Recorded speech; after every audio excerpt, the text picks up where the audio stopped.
જો વિદ્યાર્થી મિત્રો, હવે પછી આપણું પ્રકરણ આવે છે પ્રકરણ 6 1945 પછીનું વિશ્વ, કે જેની અંદર બીજું વિશ્વયુદ્ધ પૂર્ણ થયું ત્યાર પછી બરાબર વિશ્વ રાજકારણની અંદર જે તે પ્રશ્ન હતા તે બધા પ્રશ્નની વાત આવે છે. ઠંડા યુદ્ધ જે કહેવાય તો ઠંડા યુદ્ધની વાત, બરાબર ભારતની પ્રોપર કે ભારતના પડોશી દેશો સાથેના તેના જે સંબંધો છે તે એ તમામે તમામ બાબતો, અને સાથે સાથે સૌથી મહત્ત્વની બાબત કે સંયુક્ત રાષ્ટ્રોની સ્થાપના થઈ હતી બરાબર ત્યારે, કે જેને આપણે યુનાઇટેડ નેશન્સ એટલે કે UN તરીકે ઓળખીએ છીએ. એટલે મિત્રો એ ખાસ ધ્યાનમાં રાખજો. જેમાં આપણને કહ્યું છે સંયુક્ત રાષ્ટ્રસંઘ એટલે કે રાષ્ટ્રોના હેતુઓ જણાવો. પહેલો જ આપણો પ્રશ્ન છે 4 ગુણ માટે. સંયુક્ત રાષ્ટ્રસંઘ એટલે કે રાષ્ટ્રના હેતુઓ જે ઉદ્દેશ્યો છે તે નીચે મુજબ હતા. પહેલું કે છે વિશ્વમાં આંતરરાષ્ટ્રીય શાંતિ અને સલામતી જાળવવી, શાંતિને અવરોધ રૂપ બાબતોને અટકાવવી કે દૂર કરવી. એટલે કે આપણે કહીએ છીએ કે જે શાંતિને અવરોધરૂપ બાબતો હતી તેને શું કરવાની છે? અટકાવવાની અથવા તો દૂર કરવાની. આક્રમણના કે શાંતિભંગના બનાવોને નાબૂદ કરવા.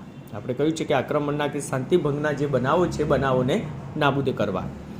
અસરકારક સામૂહિક પગલાં ભરવા. અસરકારક જે કહેવાય સામૂહિક પગલાં એટલે કે એક સાથે બધા દેશો સાથે મળીને પગલાં ભરવા. દરેક આંતરરાષ્ટ્રીય વિવાદ કે ઝઘડાનો શાંતિમય સાધનો દ્વારા ઉકેલ લાવવો.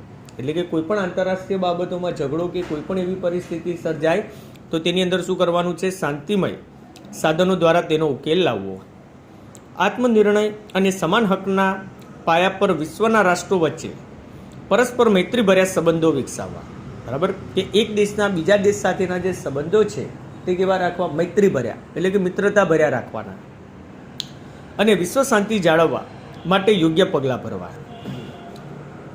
જગતના રાષ્ટ્રોનું આર્થિક, સામાજિક, સાંસ્કૃતિક કે માનવતાવાદી સમસ્યાઓનું નિરાકરણ લાવવા માટે આંતરરાષ્ટ્રીય સહકાર પ્રાપ્ત કરવો. આ પણ મહત્વનું છે. જેમાં આપણને કહ્યું છે જાતિ, ભાષા, લિંગ કે ધર્મના ભેદભાવ વિના વિશ્વના બધા જ લોકોના માનવ અધિકારો અને મૂળભૂત સ્વતંત્રતાઓ પ્રત્યે આદરભાવ ઉત્પન્ન કરવો.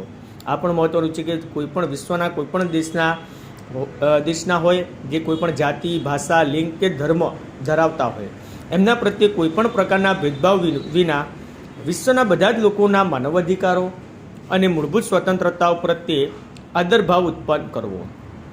વિશ્વમાં એકતા અને વિશ્વ બંધુત્વની ભાવના વિકસાવવી. આપણને કહ્યું છે કે વિશ્વમાં એકતા અને વિશ્વ બંધુત્વની ભાવના વિકસાવવી. સંયુક્ત રાષ્ટ્રના ઉદ્દેશ્યો હાંસલ કરવા માટે કામ કરી રહેલા રાષ્ટ્રોના કાર્યો વચ્ચે UN એ સુમેળ લાવનાર કેન્દ્ર તરીકે કામ કરવું. આપણને એમાં કહ્યું છે કે સંયુક્ત રાષ્ટ્રના ઉદ્દેશ્યો જે કહેવાય તેને હાંસલ કરવા માટે અથવા કામ કરી રહેલા જે રાષ્ટ્રો છે તેના કાર્યો વચ્ચે UN એ સુમેળ ભર્યું એટલે કે યુનાઇટેડ નેશન્સે સુમેળ ભર્યું જે કાર્ય છે તે કેન્દ્ર તરીકે તેનું કામ કરવું.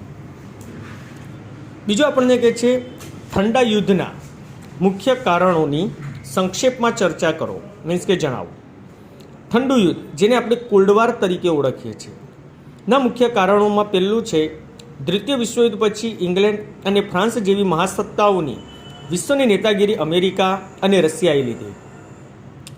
દ્વિતીય વિશ્વયુદ્ધમાં ઇંગ્લેન્ડ, ફ્રાન્સ, રશિયા અને અમેરિકા એક સાથે રહ્યા હતા. જેમાં આપણને કહ્યું છે કે જો કે દ્વિતીય વિશ્વયુદ્ધમાં ઇંગ્લેન્ડ, ફ્રાન્સ, રશિયા અને અમેરિકા જે હતા તે એક સાથે હતા. પરંતુ યુદ્ધ પૂરું થયા પછી રશિયાની સામ્યવાદી વિચારસરણીને કારણે અમેરિકા અને ઇંગ્લેન્ડ રશિયાથી જુદા પડ્યા. કારણ કે અમેરિકાની અંદર જે કે લોકશાહી શાસન પ્રથા હતી બરાબર, જ્યારે રશિયાની અંદર સામ્યવાદી પદ્ધતિ હતી, જેના કારણે અમેરિકા અને ઇંગ્લેન્ડ તેનાથી છૂટા પડ્યા કે અલગ પડ્યા. દ્વિતીય વિશ્વયુદ્ધ પછી આ બંને મહાસત્તાઓ એટલે કે અમેરિકા અને રશિયા એ સમગ્ર વિશ્વ પર પ્રભુત્વ અને પ્રભાવ સ્થાપવા સક્રિય પ્રયત્નો કર્યા. આ સમય દરમિયાન વિશ્વના મોટાભાગના દેશો એક યા બીજા લશ્કરી જૂથમાં જોડાયા. એક યા બીજા લશ્કરી જૂથમાં એટલે એક તરફી અમેરિકા તો બીજી બાજુ જે કહેવાય રશિયા, જેને બીજું નામ હતું તેનું સોવિયત યુનિયન બરાબર, એના પક્ષે જોડાયા. અને વિશ્વમાં વિવિધ લશ્કરી જૂથોનું નિર્માણ ઠંડા યુદ્ધનું મહત્ત્વનું કારણ બન્યું. વિશ્વ બે વિરોધી સત્તા જૂથો વચ્ચે અને લશ્કરી જૂથોમાં વહેંચાઈ ગયું. એટલે મિત્રો આ પણ મહત્વનું છે કે એ સમયે વિશ્વ કહેવાય છે કે બે વિરોધી સત્તા જૂથો અને લશ્કરી જૂથોમાં વહેંચાઈ ગયું અને સત્તાનું બે ધ્રુવો એટલે કે અમેરિકા અને રશિયા એમ કેન્દ્રીકરણ થયું.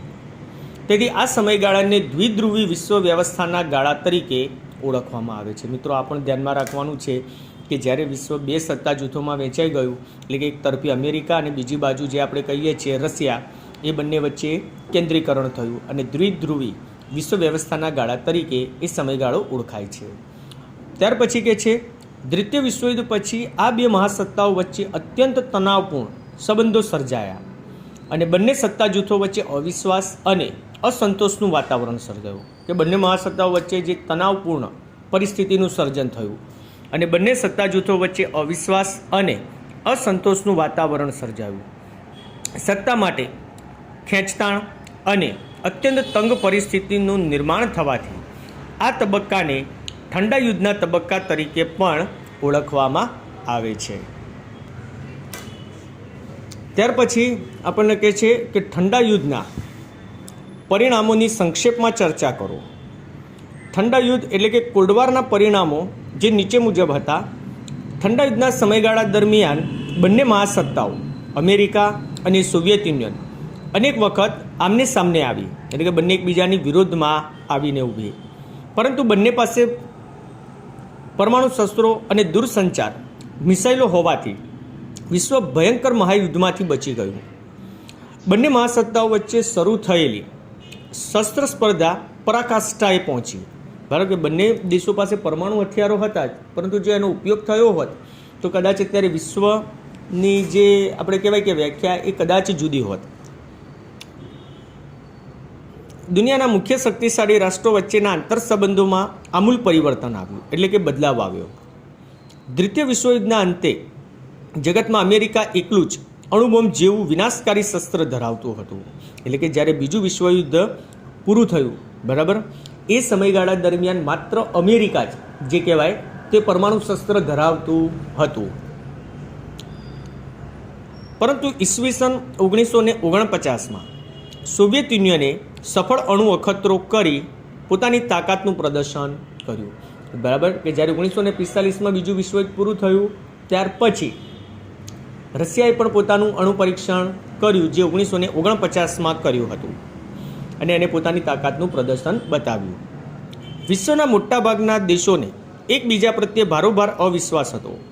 તેમને એકબીજાનો ભય સતાવતો હતો, તેથી તેઓ જગતના એક યા બીજા લશ્કરી જૂથમાં જોડાયા હતા. બધાને એકબીજાનો ભય જે ડર હતો એ ડરના કારણે એકબીજાની સાથે શું થયા તે જોડાયા હતા.